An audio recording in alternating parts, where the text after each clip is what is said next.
बात ईगो की है। मैं एनबीएफसी हूं। आपने हमारा पहला वीडियो मैं आर्बिट्रेटर हूं, मेरा दर्द भी समझिए, वो वीडियो जरूर देखा होगा। लेकिन उसी कड़ी में आज ये दूसरा वीडियो आपको एक बहुत बड़ा सबक, बहुत बड़ी शिक्षा देगा। इसीलिए इस वीडियो को अंत तक जरूर देखें और अपनी प्रतिक्रिया कमेंट में जरूर व्यक्त करें, क्योंकि ये वीडियो आपको तमाम उन संकटों से बाहर निकाल देगा जो आज तक आप झेल रहे हो। तो शुरू करते हैं आज का वीडियो, बात ईगो की। मैं एनबीएफसी हूं। नमस्कार साथियों, मैं एनबीएफसी हूं। भारत के कानून के अनुसार मेरा रजिस्ट्रेशन एनबीएफसी कंपनी के रूप में हुआ। मेरा मुख्य उद्देश्य लोगों के अंदर लोन बांटना है और उससे आय का अर्जन करना है। मार्केट में एनबीएफसी कंपनियों की इतनी बाढ़ आ गई है कि मार्केट पूरी तरह कंपटीशन से भर चुका है और यही कारण है कि मुझे अपना काम करने के लिए लोगों को बार बार प्रोत्साहित करना पड़ता है कि वह हमसे लोन ले। उसके लिए हम हमारे टेलीकॉलर के जरिए लोगों के नंबर पर फोन करवाते हैं और फोन करके उनको लोन के ऑफर देते हैं। हम 100 फोन करवाते हैं और 100 फोन में 90 लोग तो हमारे कहे अनुसार लोन ले ही लेते हैं। जब हम उनको लोन देते हैं तो हम जानते हैं उनका पैन कार्ड नंबर क्या है और उस पैन कार्ड से उनकी सिविल हम देख सकते हैं और हम देखते हैं कि यह व्यक्ति पहले से ही कर्ज के दलदल में धंसा हुआ है। यह जितना कमा रहा है उसका एक निश्चित भाग यह पहले से ही दूसरे लोन की ईएमआई के रूप में भरता जा रहा है। मैं यह भी जानता हूं कि यह व्यक्ति जो मुझसे लोन ले रहा है वह उस लोन की राशि को दूसरे लोन की ईएमआई भरने में इस्तेमाल करेगा। यानी कि जिस उद्देश्य, जिस मकसद से मैंने उसको पैसा उधार दिया है वह उस पैसे का उपयोग उस अनुसार नहीं करेगा। पर मुझे इन चीज़ों से कोई मतलब नहीं है। मुझे सेल्स करनी है, अपना प्रोडक्ट बेचना है और उसी रूप में मैं मेरा लोन इनके ऊपर डाल देता हूँ। लोन देते समय मैं इनको बड़े बड़े वादे करता हूँ, मैं इनके इंश्योरेंस करता हूँ और इंश्योरेंस पॉलिसी का बेनिफिट भी मुझे मिल ही जाता है। लोन के अंदर विभिन्न प्रकार के हम चार्जेस काटते हैं और विभिन्न प्रकार के चार्जेस काटने के साथ हम उनके अकाउंट में पैसा जमा कर देते हैं और हम उम्मीद करते हैं कि यह व्यक्ति जो लोन के दलदल में धंसा हुआ है यह बराबर हमको हमारी राशि का भुगतान करेगा।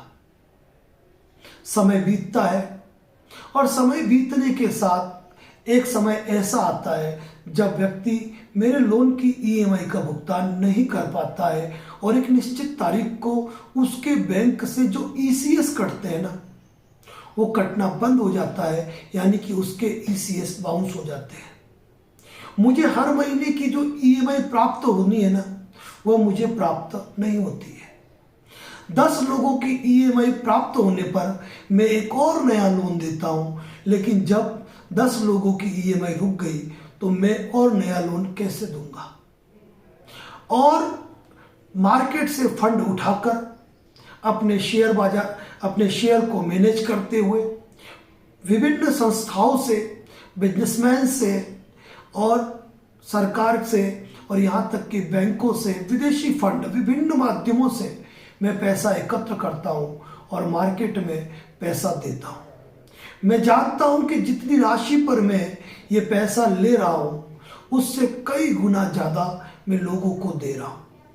मैं यह भी जानता हूँ कि मेरा ये लोन अनसिक्योर्ड है और ये अनसिक्योर्ड लोन पूरी तरह डूबने की कगार हुई तो मैं कुछ भी नहीं कर पाऊंगा। ऐसी अवस्था के अंदर भी मैं लोन देता हूँ।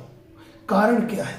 कि मैं भारी ब्याज दर लेता हूं, मैं हैवी पेनल चार्जेस लगाता हूं, बाउंसिंग के चार्जेस जो निश्चित है उसको भी मैं 2 गुना 3 गुना वसूल करता हूं।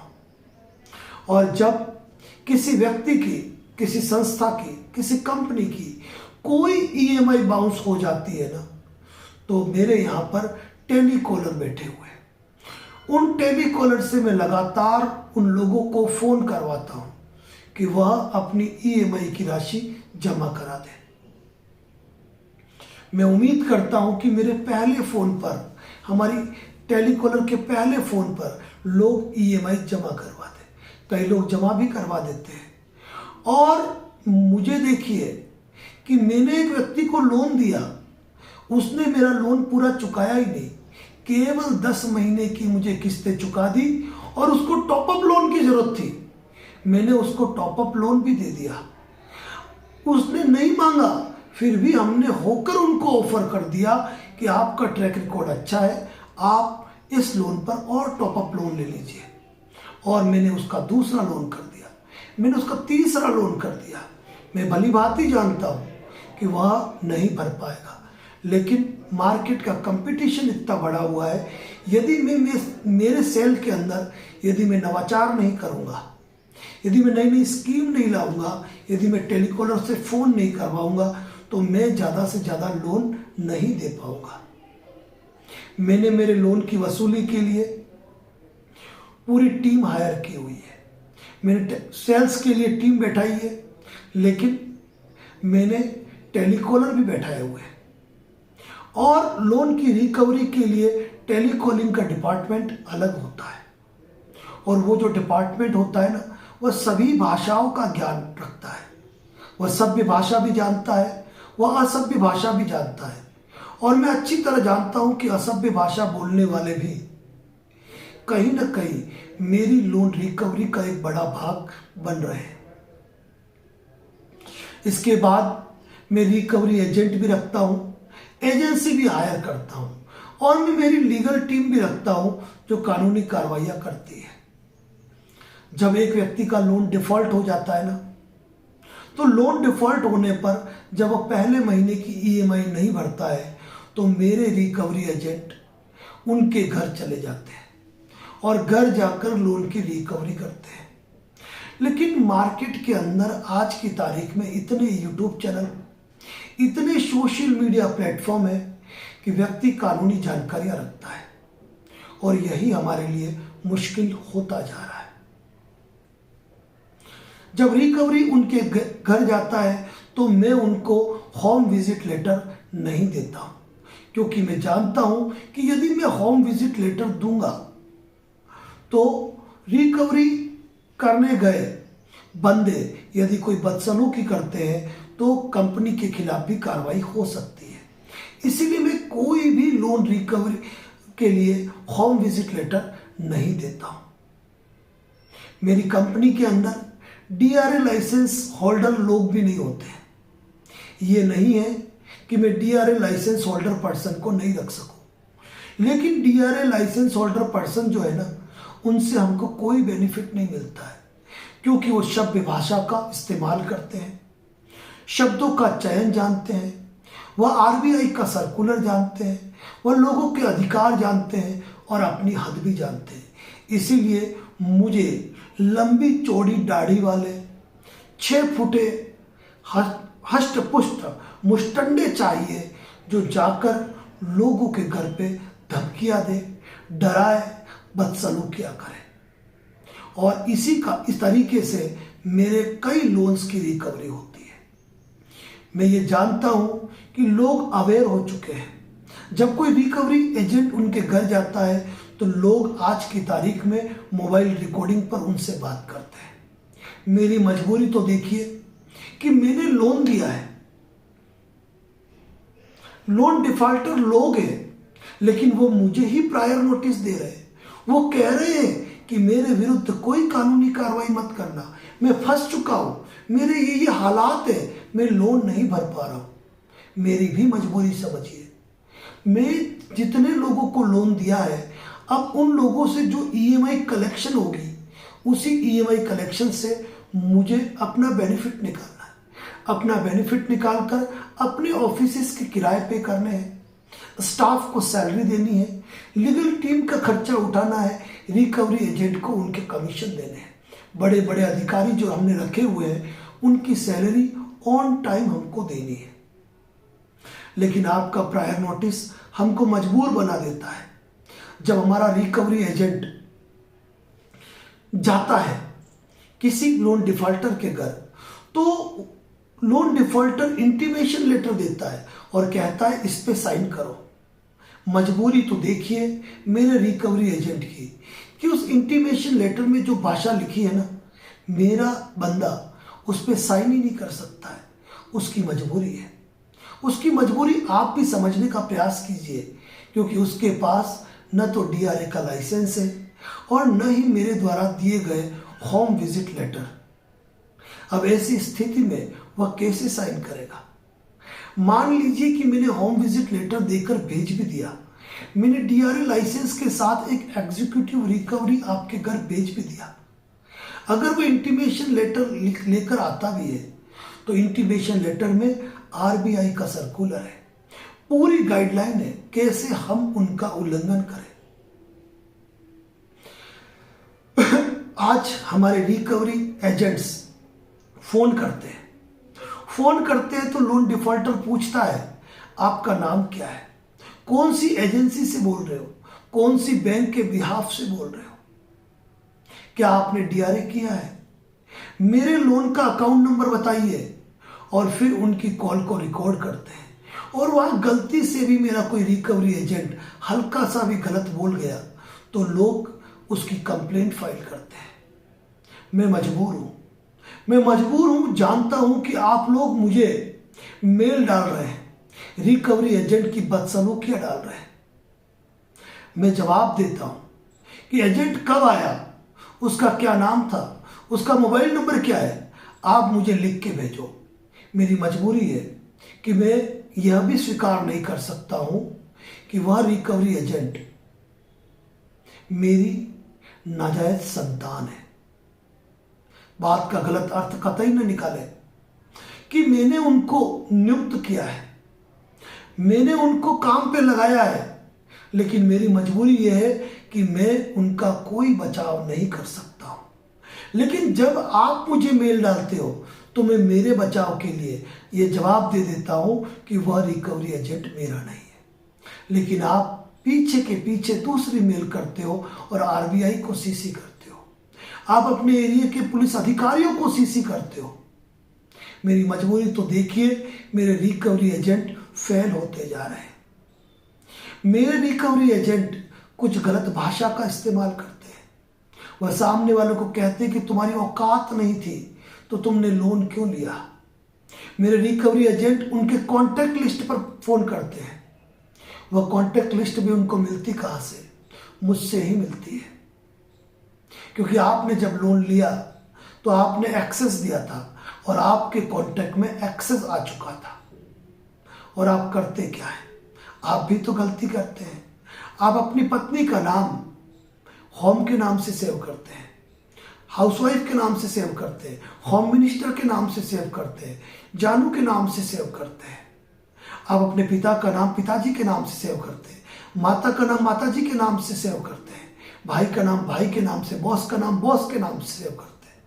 तो मुझे तो ऑलरेडी आपकी कॉन्टैक्ट लिस्ट मिल चुकी है।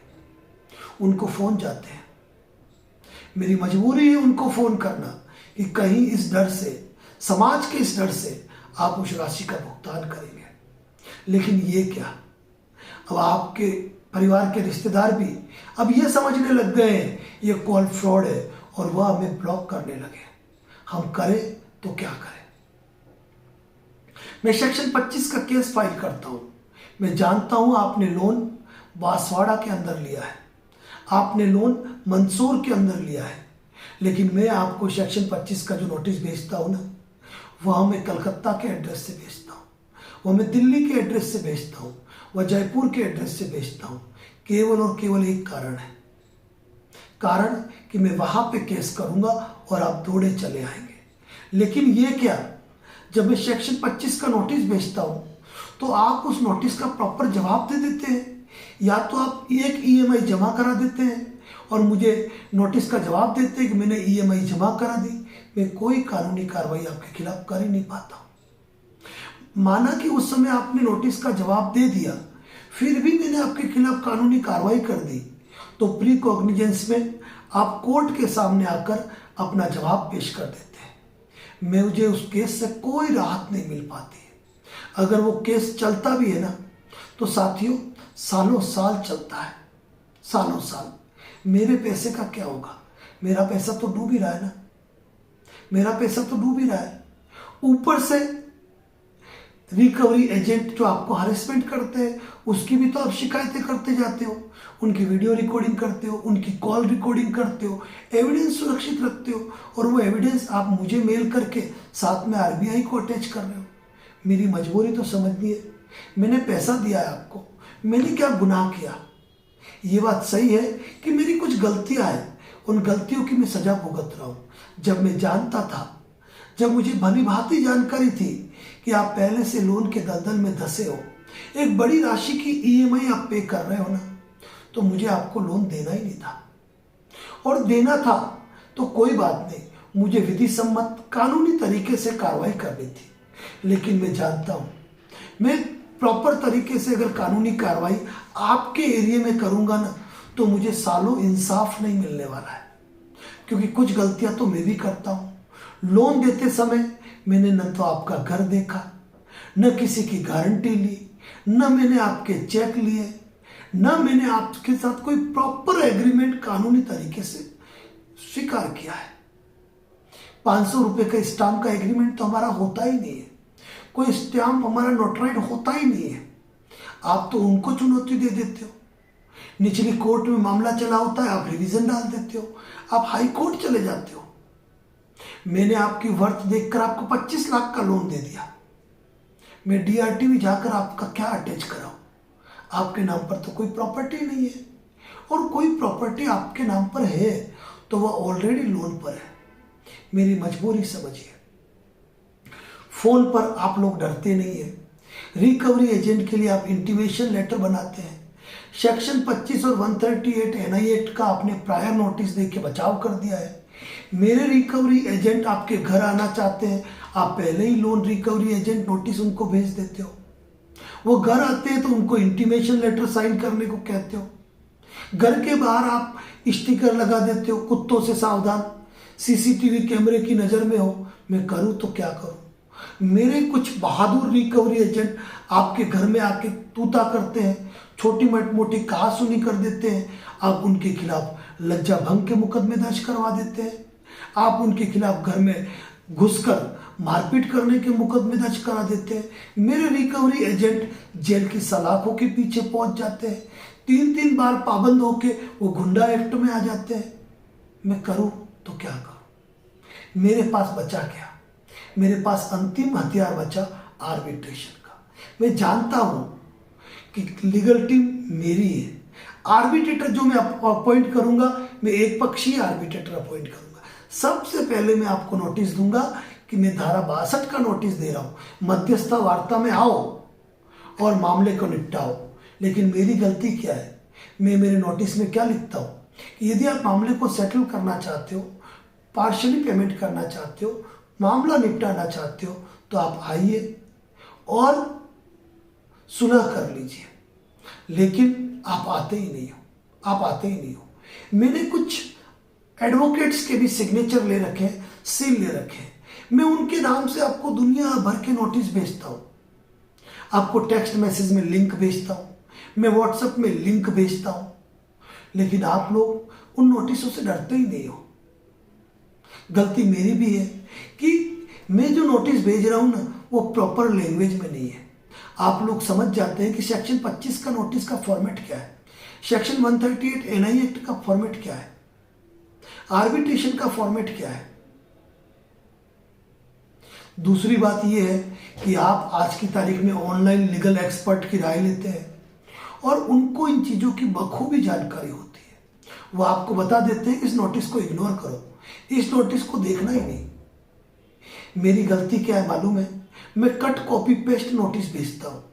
मेरी जो लीगल टीम रखी है, मैं उनको कहता हूँ दिन में 1000 नोटिस भेजो, और नोटिस भेजने के अंदर वो तकनीकी गलतियां करते हैं, मेरा नाम लिखते हैं कि मैं इस कंपनी की ओर से नोटिस भेज रहा हूँ, मेरा एड्रेस तक नहीं लिखते हैं, ऐसी गलतियां कर देते हैं।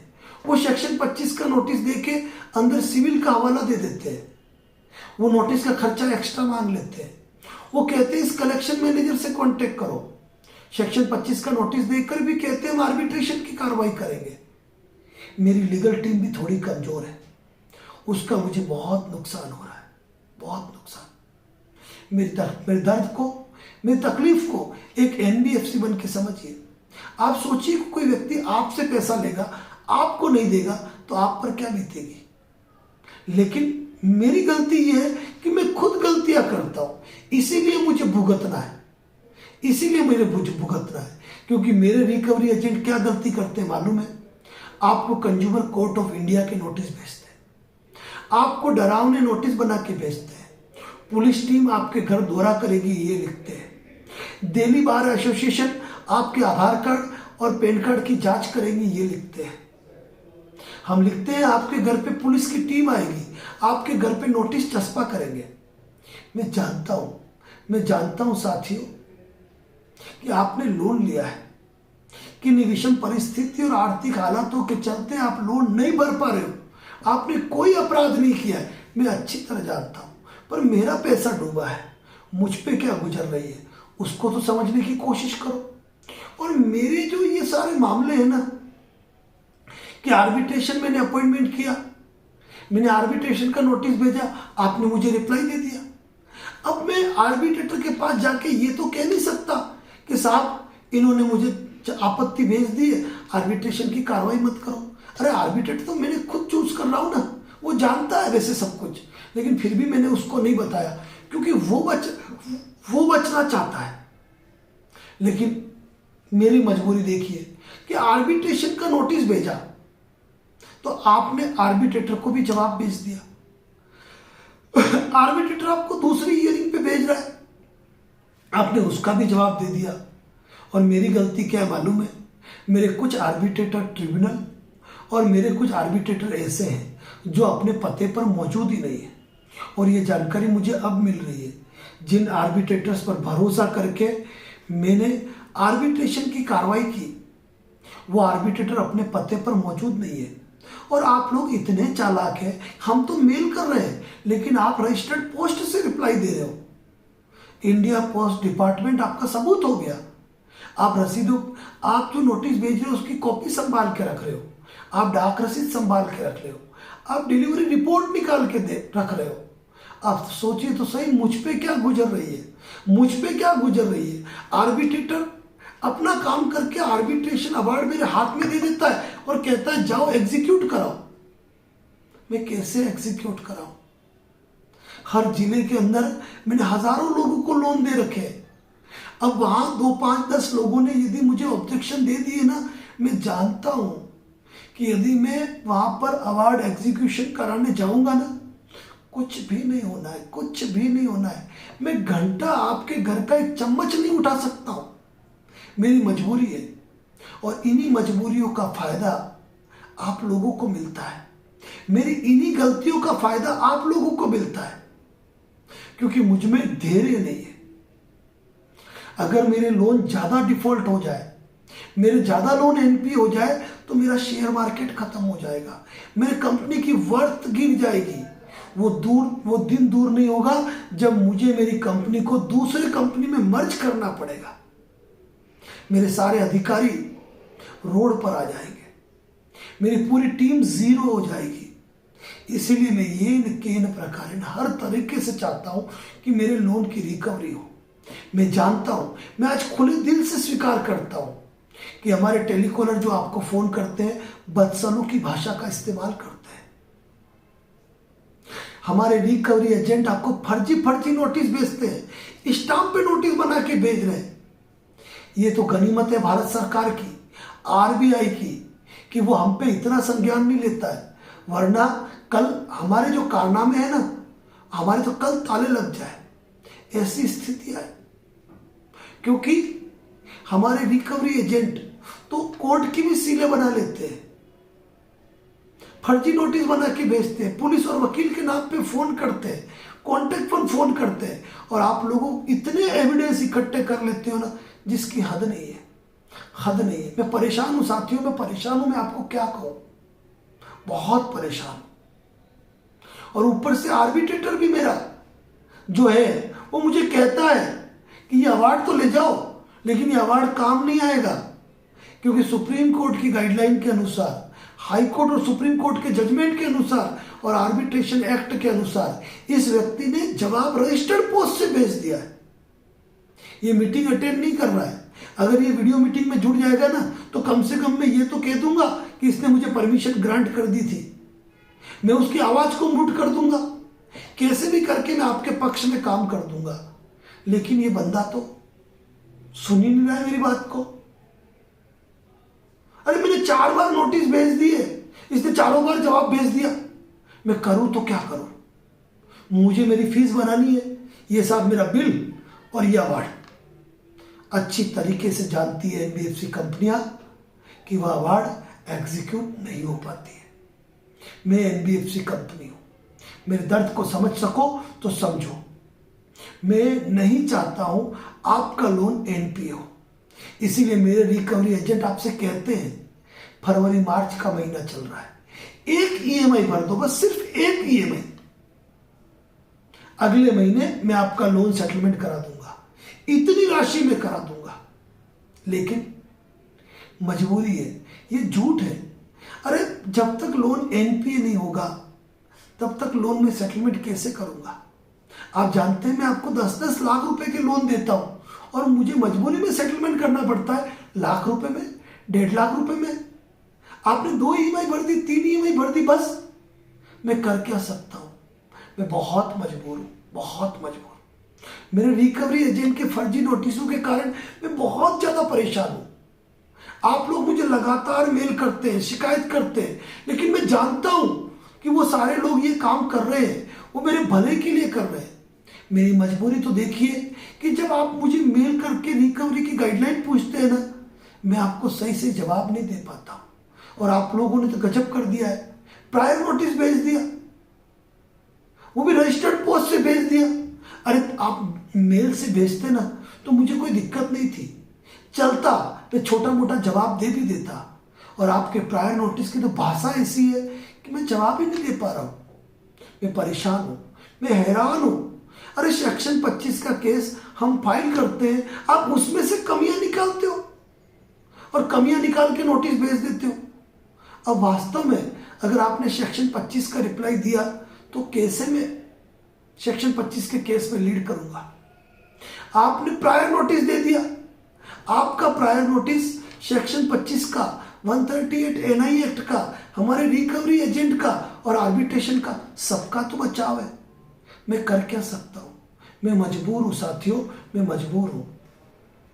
एक बात बताऊं, मैं सारी राशि आपसे वसूल कर सकता हूं, ब्याज के साथ वसूल कर सकता हूं, इतनी ताकत मुझ में है, इतनी लीगल टीम मेरी मजबूत है।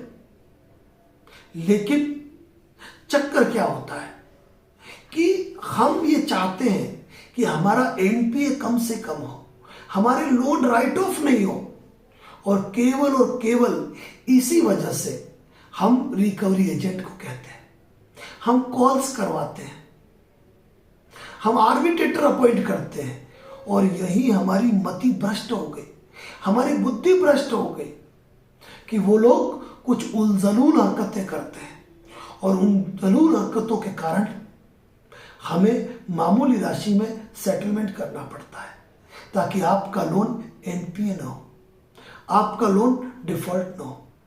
साथियों, आप ये भी जानते हो कि मेरे रिकवरी एजेंट अपने टारगेट को पूरा करने के लिए लगातार आपकी ईएमआई भी जमा करा देते हैं। आप साथी मुझे मेल भी करते हो कि मेरे अकाउंट में इलीगल ट्रांजैक्शन किसने किया, मुझे बताओ। मैं मौन हो जाता हूं, मैं चुप हो जाता हूं, मैं आपकी बात का क्या जवाब दूं? मैं ये तो कह नहीं सकता मेरे रिकवरी एजेंट ने करा है।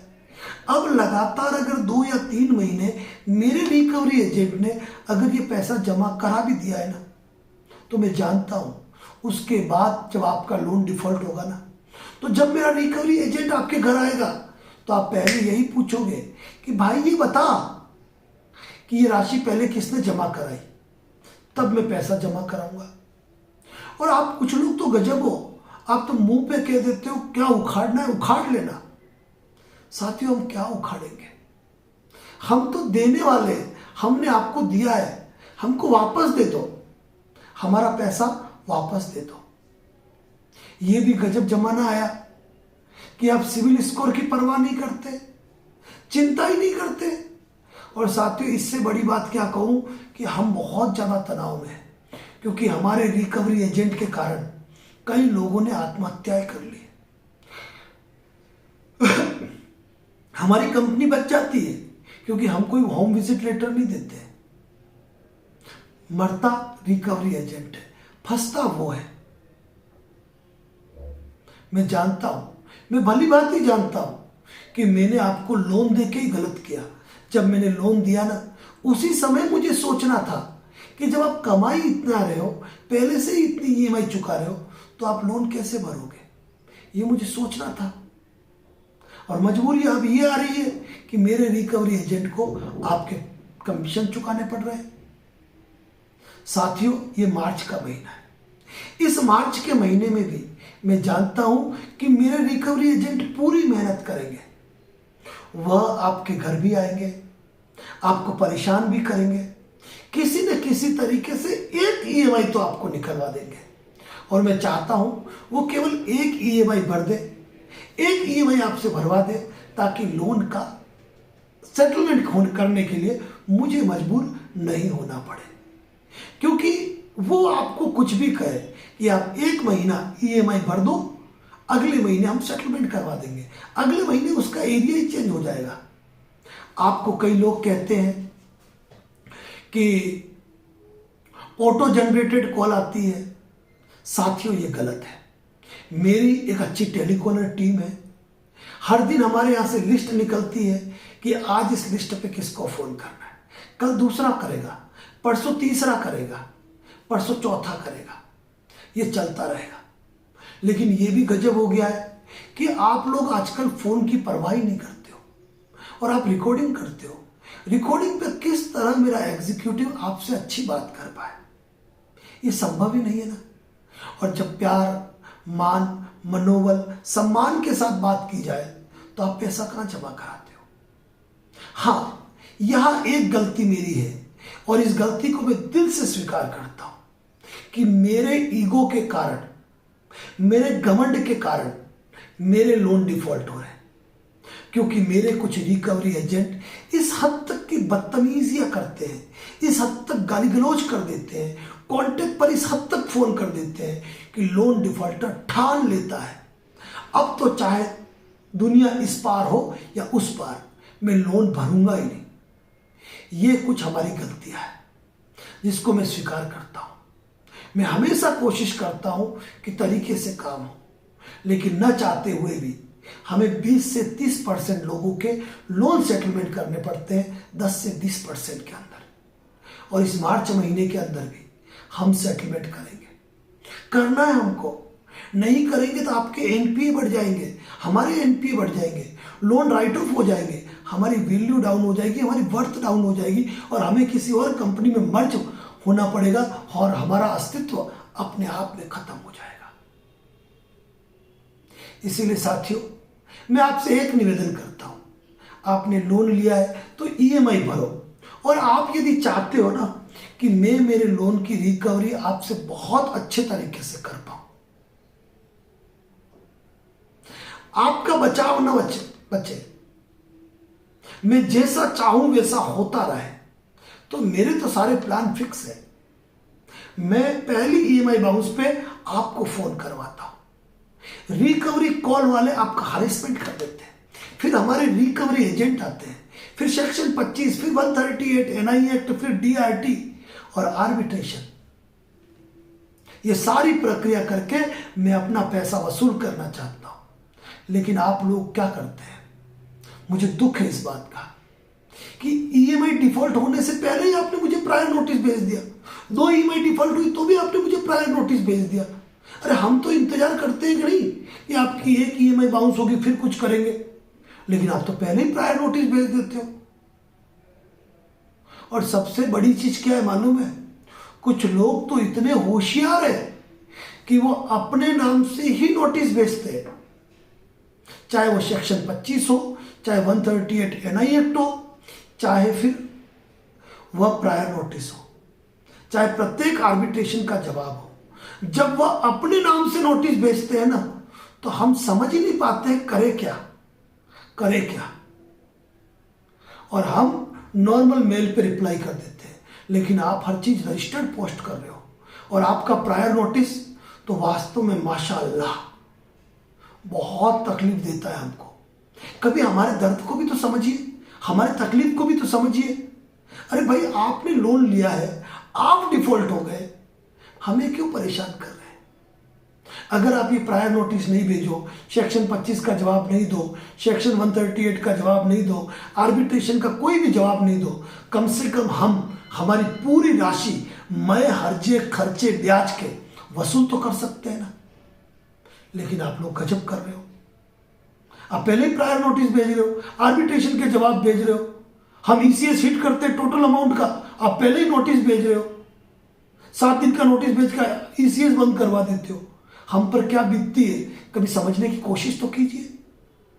मैं एनबीएफसी हूं, मैं चाहता हूं मैं इस दुनिया में सबसे ज्यादा लोन दूं, मैं भरपूर ब्याज कमाऊं। आपका एक चेक बाउंस होता है ना, मेरे खाते में केवल 180 रुपए कटता है, किसी खाते में तो 130 रुपए कटता है, लेकिन मैं पूरे 550 रुपए आपके अकाउंट में लिखता हूं, पूरे 550। आपके भी तो कटता है, आप जानो। आप लोग सोचते हो ना मैं बार बार ईसीएस हिट क्यों कराता हूं? अरे कारण है, मैं एनबीएफसी हूं, दिमाग से खेलता हूं। आपके पेनल चार्जेस बढ़ रहे हैं, आपके बाउंसिंग चार्जेस बढ़ रहे हैं, वहां तो मेरे तो मामूली लग रहा है ना, मैं 3 गुना वसूल कर रहा हूं।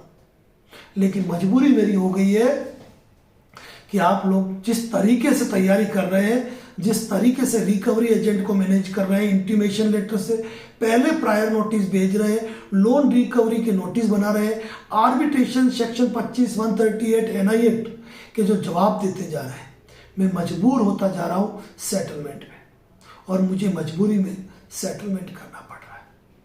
मैं बहुत दुखी हूं, मेरे दिल की व्यथा को मैं कह नहीं सकता हूं। आज बातों बातों में आपके सामने बात रख ली। मेरा आर्बिट्रेटर मुझे खुद कहता है कि अवार्ड एग्जीक्यूट मत कराना। अरे भाई, तूने अवार्ड किया क्यों? तुझे पाल के हमने और मुसीबत ली है, पर करूं क्या? कुछ भी हो, मेरे पक्ष का तो है ना। Supreme court, high court arbitration act के जजमेंट को दूर रख के काम तो कर रहा है, मेरा कहना तो मान रहा है ना। मैं दुखी हूं, लेकिन आप लोगों को कहता हूं, यदि आप लोग चाहते हो ना, मैं मेरा पूरा लोन, ब्याज, हर्जे खर्चे, कोर्ट खर्च, पेनल्टी, जितने भी चार्जेस हैं, उन सब सहित आपसे वसूल करूं, तो कृपया मुझे प्रायर नोटिस नहीं भेजें।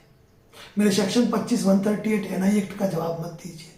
रिकवरी एजेंट के लिए इंटीमेशन लेटर मत बनाइए, हमारी कॉल रिकॉर्डिंग मत कीजिए। हम जितने भी फर्जी नोटिसेस हमारे रिकवरी एजेंट भेजते हैं, उनको सेव मत रखिए। कोई भी दिक्कत होती है, हमको बार बार मेल मत कीजिए, और प्लीज आरबीआई को सीसी में मत लो। अभी एक व्यक्ति ने तो गजब किया, एक आर्बिट्रेटर महोदय थे मेरे, उन्होंने बार बार पार्टी ने जवाब दिया, तो भी हमारे आर्बिट्रेटर ने हमारी बात मानते हुए अवार्ड पास कर दिया। अब क्या किया उस व्यक्ति ने मालूम है? कठोर जवाब लिखा आर्बिट्रेटर को, कठोर जवाब कि श्रीमान आर्बिट्रेटर महोदय, आप तो कानून के पक्षधर हैं, आपसे कानून की पालना की जाती है। मैंने इस तारीख को लगातार जवाब दिए, मैंने आर्बिट्रेशन पे अपनी असहमति दी, फिर भी आपने कंपनी के पक्षधर बनके और आर्बिट्रेशन एक्ट के प्रावधानों को धता बताते हुए, सुप्रीम कोर्ट और हाई कोर्ट के इन जजमेंट की अवहेलना करते हुए, अपमान करते हुए आपने एक पक्षीय अवार्ड पास कर दिया। मैं विरोध करता हूं इसको, और इसकी जानकारी मैं सबको दूंगा। उन्होंने क्या किया मालूम है? आर्बिट्रेटर को मेल किया, और आर्बिट्रेटर को मेल करने के बाद उन्होंने सीसी कर दिया। किसको? आरबीआई को, मेरी बैंक को, ministry of corporate affairs MCA को, उसके बाद सुप्रीम कोर्ट रजिस्ट्रार को, हाई कोर्ट रजिस्ट्रार को, मेरे जहां आर्बिट्रेटर बैठता है ना वहां की बार एसोसिएशन को, उसके बाद पीएमओ, सीएमओ, मतलब आप सोच नहीं सकते, सीएम को, पीएम को, मतलब मेरा तो दिमाग खराब हो गया है देख के।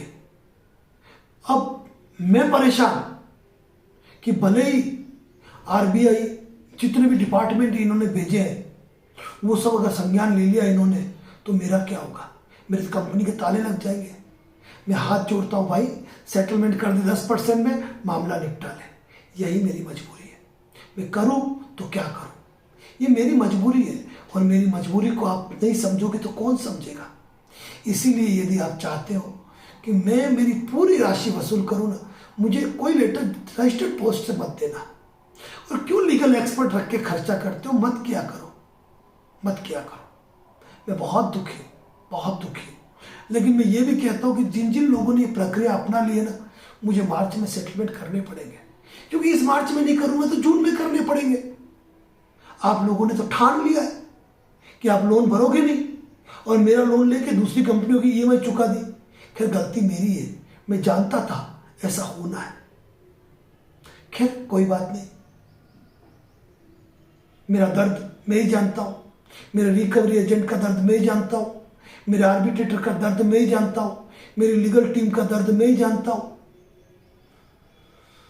बस साथियों इतना सा निवेदन है, एक एनबीएफसी कंपनी के रूप में कह रहा हूं, मेरे रिकवरी एजेंट हरेसमेंट जो भी कॉल करे ना उसको रिकॉर्ड मत करना, जो भी व्हाट्सएप मैसेज भेजे ना उसको सेव मत रखना, प्लीज मुझे प्रायर नोटिस मत भेजना, और आर्बिट्रेशन वाला जब भी कोई मीटिंग का मैसेज करे ना उसको कोई जवाब मत भेजना, ताकि मैं मनचाहे तरीके से काम करके अपना पैसा निकाल पाऊं।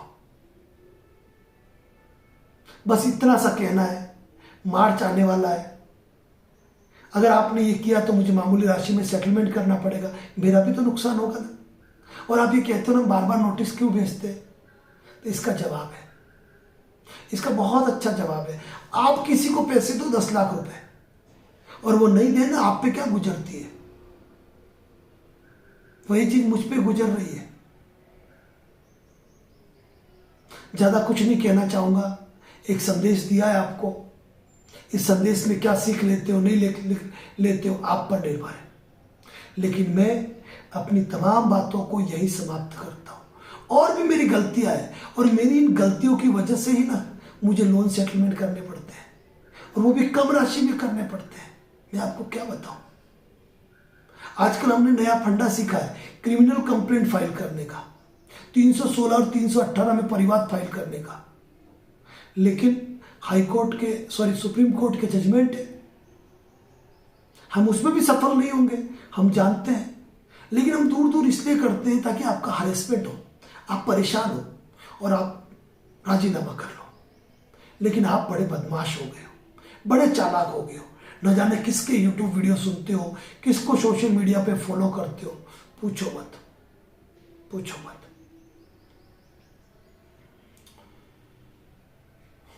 आज जो मैंने मेरी दुख भरी व्यथा एनबीएफसी के रूप में आपके सामने रखी है, इस व्यथा पर आपका मुझे क्या कहना है, आप खुद कर कहें। मैं अगले वीडियो में आपके हर सवाल का जवाब दूंगा, क्योंकि मैं एनबीएफसी हूं, मैं प्रतिबद्ध हूं आपका जवाब देने के लिए। लेकिन प्लीज आप जो मेल में सवाल पूछते हो ना, थोड़े टफ सवाल है, ऐसे सवाल मत बनाया कीजिए, क्योंकि वहां जो इंसान बैठा है ना उस पर क्या गुजरती है आप अनुमान नहीं लगा सकते हो। बड़ा दर्द है, बड़ी तकलीफ है, और तो क्या कहूं, मैं बहुत कुछ कह चुका हूं, कुछ चुक गया हूं तो आप बोल दीजिए, आपकी बात को भी सुन लूंगा, उस बात को भी मान लूंगा। लेकिन एक बात कहूंगा, इस बार मैं सेटलमेंट लेटर जारी करूंगा ना, आप मेरे कस्टमर केयर पे वेरीफाई करके जमा करा देना। वैसे मेरे रिकवरी एजेंट कोशिश करेंगे फर्जी रिकवरी सेटलमेंट लेटर बनाने की, अगर उसमें आप फंस गए ना तो मुझे मजा आ जाएगा। बट आप ओरिजिनल सेटलमेंट लेटर यदि आपको मिलता है तो फिर आप मेल पे डालते हो तो हमको जवाब भी देना पड़ता है, भाई हाँ ओरिजिनल है, अब तो कर लो आप। लेकिन मेरे रिकवरी एजेंट बहुत अच्छे हैं। वीडियो से संदेश मिला होगा आपको। Thank you so much.